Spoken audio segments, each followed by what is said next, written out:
Assalamu alaikum, this is your teacher Saraswat Rifat with your subject SST. Today we are going to start remaining chapter. and our chapter is our country in the world. So let's start. Move on to page number 6, in which we will discuss about geographical terms. First of all, we have mountain here. Mountains. There are high land. There is no fixed height at which a hill become a mountain. But mountains are usually above 2000 to 3000 meters. Some mountains like Himalaya or Karakoram are sharp or pointed. This means that in terms of geography, there are young mountains between 1.5 to 66 million years old. Older mountains have had the sharp points worn away by rain, forced, or winds so that they are more rounded. पहाड़ ज़मीन का सबसे ऊंचा हिस्सा होते हैं जिनकी ऊंचाई तकरीबन 2000 से 3000 मीटर होती है। कुछ पहाड़ों की चोटी नोकीली होती है जैसे कि हिमालय और कराकोरम की, जिसके बारे में ज्योग्राफी के मुताबिक ये कहा जाता है कि ये यंग माउंटेन हैं जिनकी उम्र तकरीबन 1.5 टू 66 मिलियन ईयर्स ओल्ड है, जबकि जो पुराने पहाड़ होते हैं इनकी चोटी बारिश और तेज़ हवाओं के बाइस इनकी चोटी का नुकीलापन खत्म हो जाता है। The term is hills. There are land above sea level but not as high as mountain.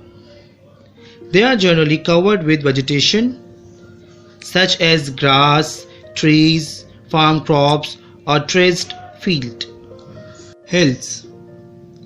Hills ज़मीन का वो हिस्सा है जो समंदर से ऊंचाई पर होती हैं और हिल्स इतनी ऊंची नहीं होती जितने के पहाड़ ऊंचे होते हैं। ज़्यादातर हिल्स जो हैं वो दरख्तों से, घास से, फसलों से ढकी हुई होती हैं। Plato's. Plateaus are areas of flat and well above sea level. Some plateaus are fertile while others are poor land.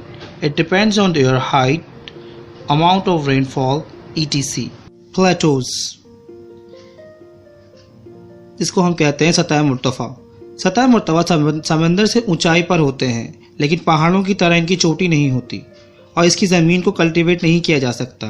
ये दो पहाड़ों के दरमियान भी हो सकती है और इसकी ज़रख़ेज़ी बारिश पर इन्हिसार करती है। Now move on to page number 7. Here we have some other terms like plains. Plains are areas of flat land at lower levels. Some are at sea level or slightly higher. The plains are important as this is where most farming takes place. और plane क्या होते हैं? ये वो खुले मैदानी खित्ता है जो कि सतह समंदर के या तो बराबर होता है या फिर इसे थोड़ा सा ऊंचा होता है, लेकिन ये खित्ता काश्तकारी के लिए बहुत ज़्यादा अहम है और ज़्यादातर काश्तकारी इसी हिस्से में होती है। Now this is another term, desert. These are area where nothing or only tough plant can grow. They are hot desert where the temperature is very high during the day. There is very little or no water, or else the soil is too poor for anything to grow. There are also called desert called tundra where the climate is too cold for vegetation. These can be found on high mountain tops in polar regions.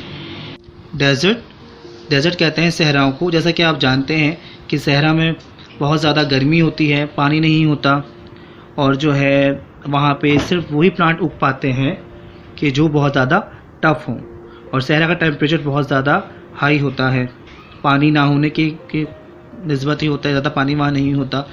इसके अलावा सहरा सिर्फ गर्म ही नहीं होते, सहरा ठंडे भी होते हैं। कुछ सहरा ऐसे हैं जो कि बहुत ज़्यादा ठंडे होते हैं, वहाँ का जो मौसम है वो बहुत ज़्यादा ठंडा होता है, बहुत ज़्यादा कूल होता है, जिसकी वजह से वहाँ पे पौधे वगैरह नहीं उग पाते।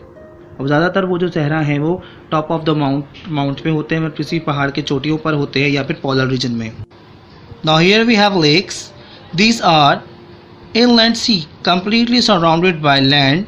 Lakes can have either fresh or salt water.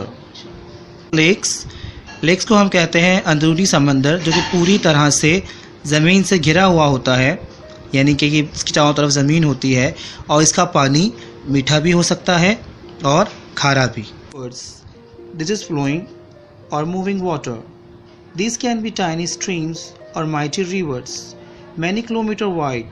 The water in river is fresh except for a short distance where they enter the sea. Now we have river here. चलते हुए पानी या बहते हुए पानी को हम रिवर कहते हैं।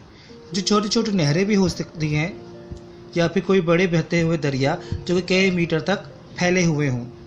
दरियाओं का पानी मीठा होता है सिवाय उस हिस्से का जहाँ से वो पानी दरिया का वो पानी समंदर से मिलता हो। Now move to the next page, number 8. Estuary. This is very important river burden as they enter the sea. Estuaries can make good harbors for ships.